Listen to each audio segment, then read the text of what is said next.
Hello, everybody, and welcome back to Beyond the Screen. I am your humble DM, Tim, and today we're going to talk about the latest version of my favorite and yours, the Expedition to the Barrier Peaks, which is now out in the Quest from the Infinite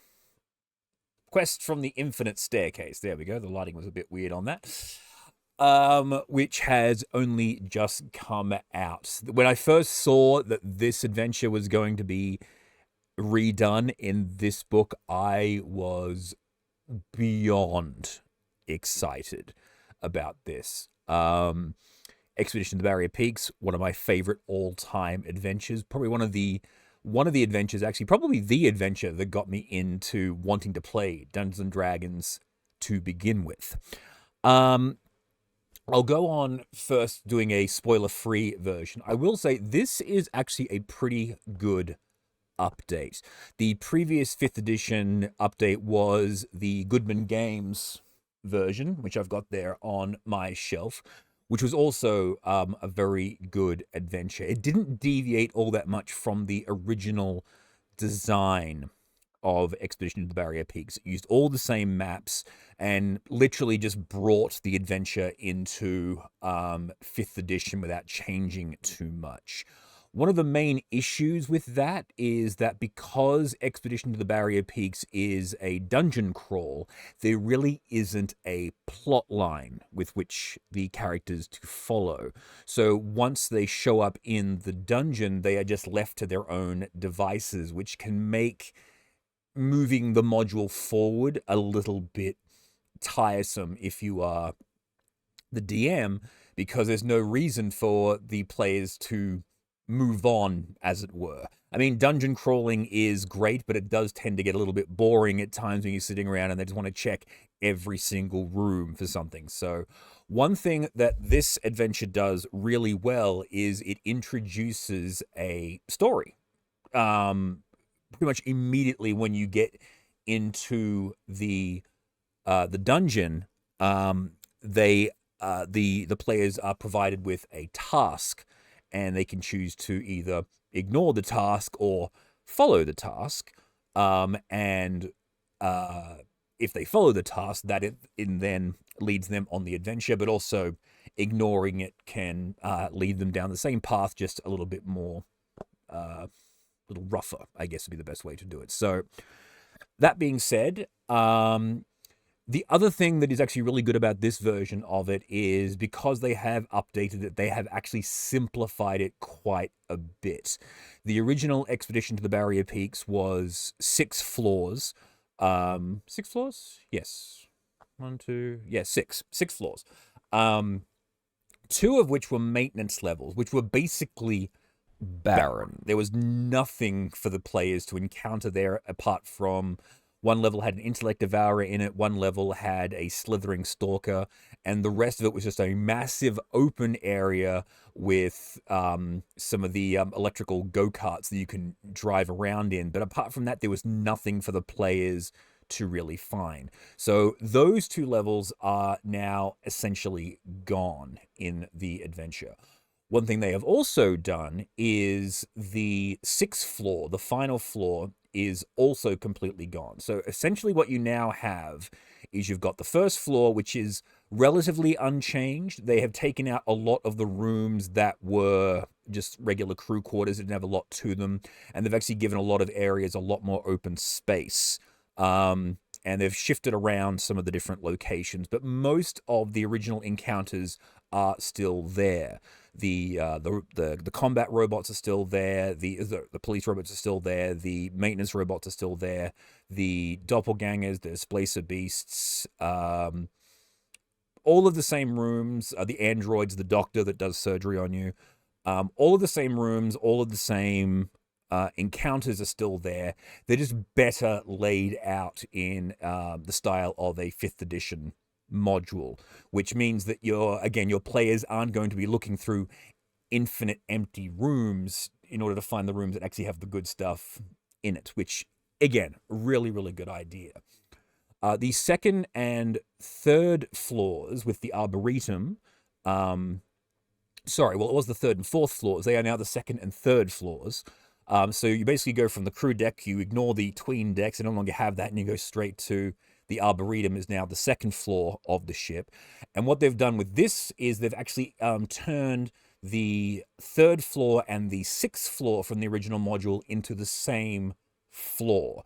So all of the encounters that you would have had on the sixth floor, so the mind flayers in the theater, the boxing android, the sword fighting android, the workout androids, the swimming pool, all of that stuff is now amalgamated into the second floor, the overlook into the jungle area, which I think is a really good idea, because those encounters, like the Mind Flayer encounter and the android ones, being right at the very bottom of the ship, those are the kind of encounters you really want to have occur right off the bat. So I'm glad that they've actually shifted those further up. I do miss that the ending of the adventure is now no longer the encounter with the Boulette as it was in the previous versions, but I think the way that the storyline actually works, it's kind of a better way that it works. The floor with the jungle and everything in it basically remains completely unchanged. They have modified the plants and everything like that into just a single entry. There used to be like a whole bunch of different plants, like you had the flower fronds, the snaposaurs, all the different plant types in there. They've now just turned them into a single plant type just called horrid plants, but they've got different varieties, so they all have the same stat block, but depending on the type of plant, they have a different ability, which, again, I don't mind. The androids are actually very much the same. They've just got a single android, but with with 6 different variants on them. So if I remember correctly, in fact I don't, but I'll just look it up very, very quickly. You've got the specialized design. You've got the aerialist, the diplomat, the diver, the duelist, the medic, and the sentry. So the different types determine what their special abilities are. So that's what you got with the androids now in this version. And speaking of different creatures, they've also basically there used to be 3 different types of robots. There was the police robot, the repair droid, and the worker droid. Those were the 3 types. They've now basically given you 2 different types, but there's 2 different designs on the worker bots. So the picture up here, the blue one and the green one are just the workers, but with different skins. And then the red one is the police bot, but they've just renamed that one the combat bot. I will say I do like the new designs of the robots. I am a little bit sad to see the Dalek design, Dalek tentacle design police robots no longer in the book, but I really am a fan of the updated designs. I think they look really, really cool. The other major update, actually, is that we now have the Froghemoth Elder as the central area of the 3rd floor. So the encounters are, again, relatively the same as what they were in previous editions. However, you've now got an even beefier version of the Froghemoth that you have to deal with, which I think is fantastic. And then the 4th floor is sort of the amalgamation of the 2 tween decks, but it also contains something completely different. Now, I know I've done a little bit of spoiling so far, but for those of you that are interested in running this campaign or are curious, wanting to play in this adventure and don't want any real spoilers, please stop watching now. But for those of you that don't really care and DMs that really want to know what's going on with this updated module, all right, here we go. Please be advised, there are spoilers ahead. You have been warned.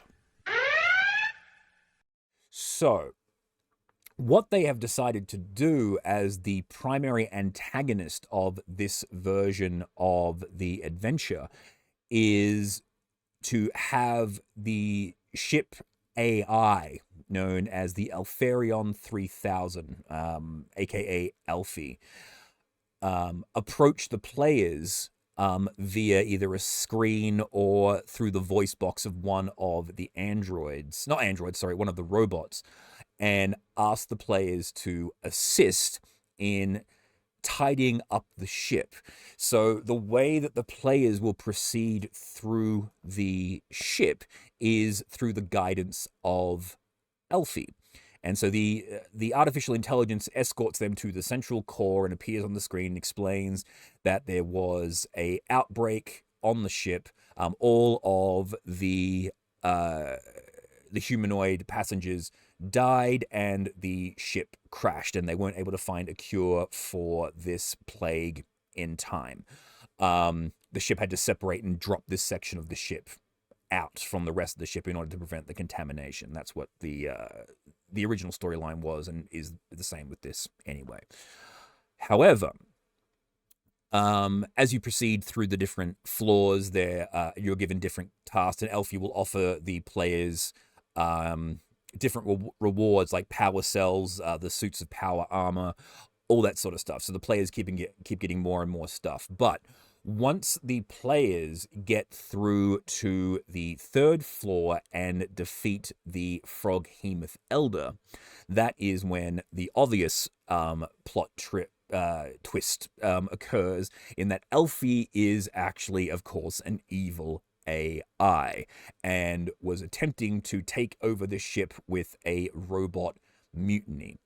One of the scientists on board, or a group of the scientists, managed to get down to the fourth floor and shut Elfie down, which is what caused the ship to crash. And so Elfie has been in low power mode and unable to affect any meaningful repairs to the ship. But what Elfie really wants to do is that now that the players have removed the Froghemoth from the path, it can now get the maintenance droids down to this level, get itself fixed up, and then it will be able to use its robots to charge on out of the barrier peaks from its ship and take over the world. And so you find yourself on the fourth floor of the ship, literally in Elfie's brain. You're literally standing in the server room, and so you've got to fight a bunch of combat robots as they come in through the different areas that are now it's now able to get access through, because the Froghemoth is no longer around, preventing the access. And you've got to fend that off while your players are attempting to destroy Elfie's brain and shut down the system. And once that is done, you are able to escape. You can actually find some cryo tubes that actually have the original crew member, the scientist that managed to shut Elfie down the first time, on board, and you can talk to them and get them their assistance to do whatever. And that is basically how the adventure leaves out. Your players can leave out either the way they came through, or there is also a tunnel that leads them out through a cave, sort of like a back entrance that wasn't previously, the players weren't previously aware of on the fourth floor. So, yeah, in terms of a 5th edition update and a additional storyline added to this adventure, this book does a really, really good job. I've read through it probably 3 or 4 times now, just to see if I can spot any real flaws. I think some of the encounters are a little bit weird. You actually come across at one stage, there's a group of Githyanki that are already on board that are attempting to hunt the mind flayers that are on board. But also the fact that the door on the top opens every 24 hours to allow people in or out. A little bit less of a a ticking clock as the previous version, because basically once you were inside, the only way out was through. With this version, because the door opens every 24 hours, you can get out the way you came in. If I was running it, I would honestly not make that an option. I would sort of keep the function in where once you get inside, the door won't open again for another year after 24 hours has passed. Like, it opens for 24 hours. After that 24 hours has passed, the door will shut, and the only way out is through until the year after. Because in the original adventure, it was like a yearly occurrence that these creatures were being sent out to attack. Like, the different alien life forms were being offloaded by the short-circuiting computer on board in the original adventure. But aside from that, the only thing really that's sort of bugging me at the moment is to run it, I'm now going to have to redesign all of my personal maps for it, because I've spent the last 2 years honing and refining my maps, and so now, because of the massive changes to the maps, I'm going to have to redesign a lot of it. Honestly, though, I will say again, the map redesigns in this version of Barrier Peaks, very much for the better. The original maps were massive, and I love them for being as massive as they are. And honestly, I was actually surprised. I thought they were actually going to make the ship smaller, but they haven't, because the squares on the map when I initially referenced it were 5 feet squares, but the squares on the grid from the preview image are actually 10-foot squares. So the ship itself, I think, might even be slightly bigger in terms of the scale, or it may be like identical. I'm not 100% sure on that. I'll post up here if I am right. I'll do the calculations after the fact. But other than that, if you want to run Expedition to the Barrier Peaks in 5th edition, the Goodman Games version is still a very, very good version if you want to run the classic dungeon crawl, right? But if you do want to run the updated version of it, like a pure 5th edition one, you can't really go wrong with the Quest from the Infinite Staircase version of the Expedition to the Barrier Peaks. Now, apart from that, that's all the good stuff. Stuff that I was a little bit disappointed in. The things that I found a little bit disappointing is that the Vegapygmies in level 1 of the ship, there aren't nearly as many. Again, I can understand why they've done that, because the module was originally designed to be played with, I think, like 16 players in mind, or at least 16 characters that you could cycle through. It was because it was meant to be a tournament module that you were sort of meant to be chewed up by. So they've cut down on the threat that the Vegapygmies represent on the first floor. The other monsters actually remain pretty well the same in terms of their numbers, but the Vegapygmies have been cut right down, which, you know, for a DM means that there's a lot less in the way of logistics. But I thought that was a little bit disappointing. In terms of one of the things they were talking about was the technology side of thing. They were sort of bragging, like, you know, there's the anti-gravity belt, there's all these different types of grenades, you've got the laser pistols and all that sort of stuff. In the book itself, there is the technology. However, it really isn't all that spectacular. The anti-gravity belt is literally just a belt that you wear that you use a power cell to cast levitation on yourself. It floats you 20 feet up in the air, and then you can hold on to things and move yourself around. It's not anything to write home about.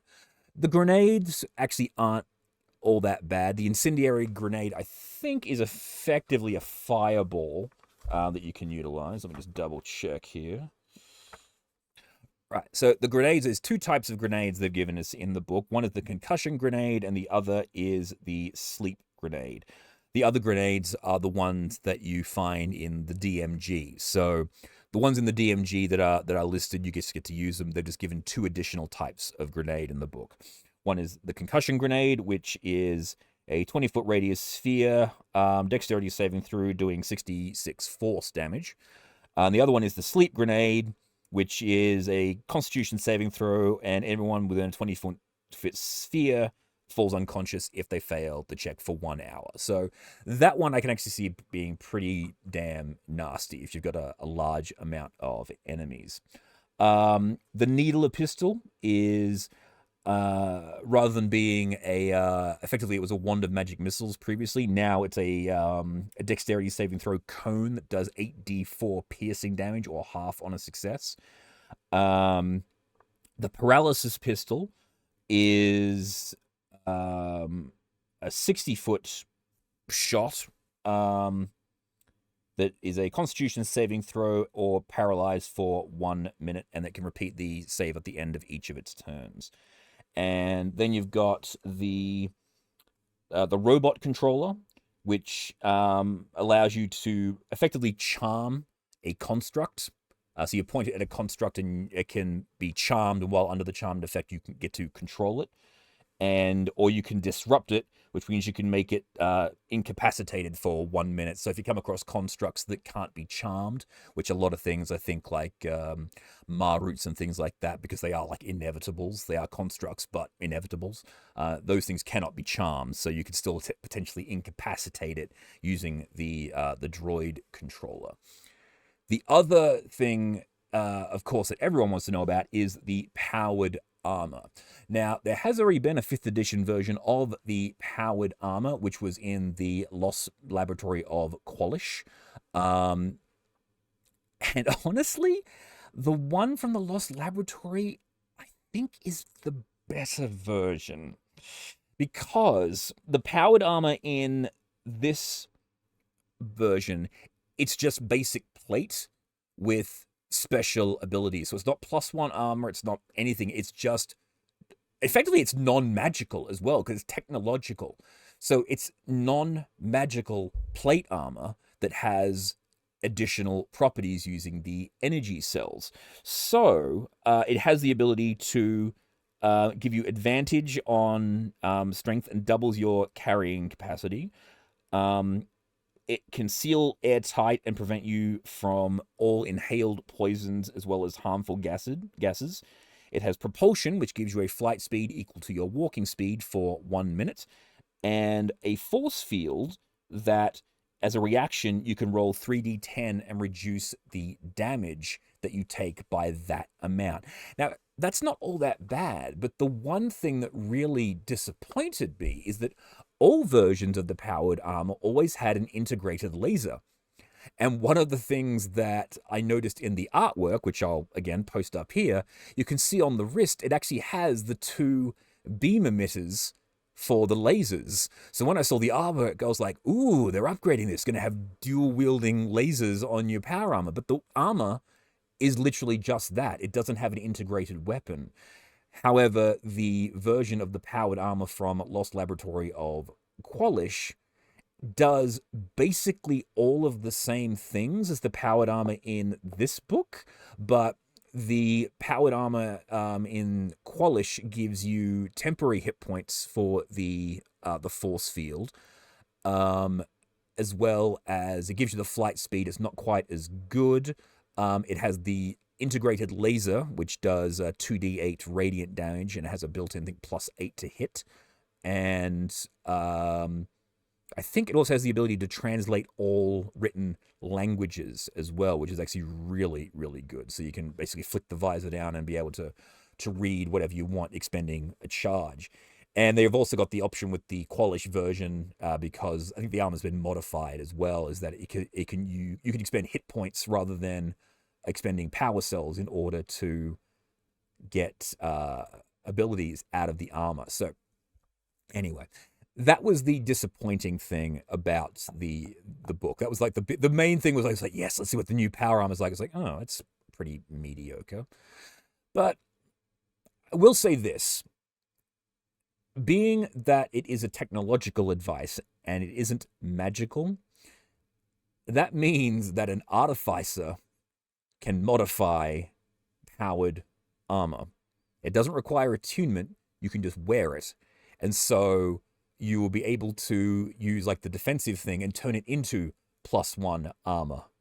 And if you use the other ability, when you level up, you can give it, +2 armor. So it does leave you with a little bit more in the way of options there, but yeah, that was a little bit of a disappointment. Yeah, that's basically it. So, I have, and here's the thing: I haven't actually looked at any of the other adventures in this book at all. I bought the book yesterday, and I've just been going through, back and forward on the Barrier Peaks. I haven't turned to any of the other adventures yet, so there will be a full review on this book once I have done that. But I really wanted to get my thoughts on the Barrier Peaks because I know a few of you out there are actually big fans of my Barrier Peaks content, and so would want to know my thoughts. So yeah, on that, I am going to be running an actual play of this version. I've already started modifying the old school maps to fit with the newer version of the adventure.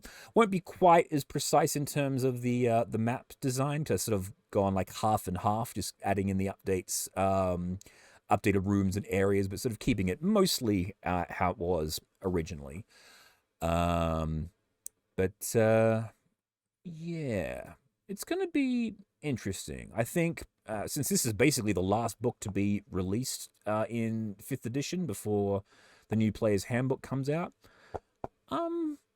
yeah, you really can't go wrong with running the Expedition of the Barrier Peaks. It is a level 12 adventure, so it's like the your mid-level, your mid-high level where most players want to end up. So it goes from, I think, 11 to 13, I believe, is the way that they want to run it. But yeah, definitely just stick your players in level 12, maybe give them level 13. But I think 12 is like that sweet spot. Put them in level 12, let them go crazy. One thing I think would be a really cool adventure to run for this is have the people showing up be actually from the race that the ship belonged to initially. Have them showing up as a salvage crew.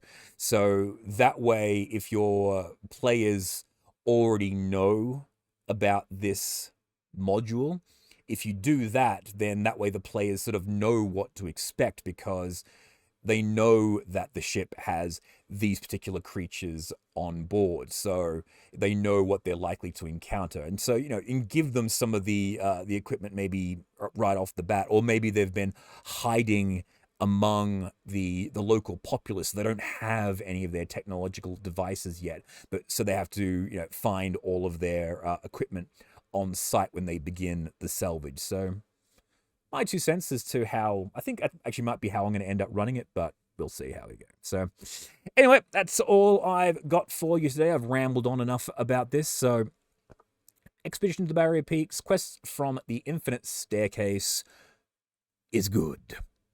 Yeah, so thank you all for listening. Be sure to like and subscribe. I have been your humble DM, Tim. And until next time, everybody, remember to keep on blending. Bye!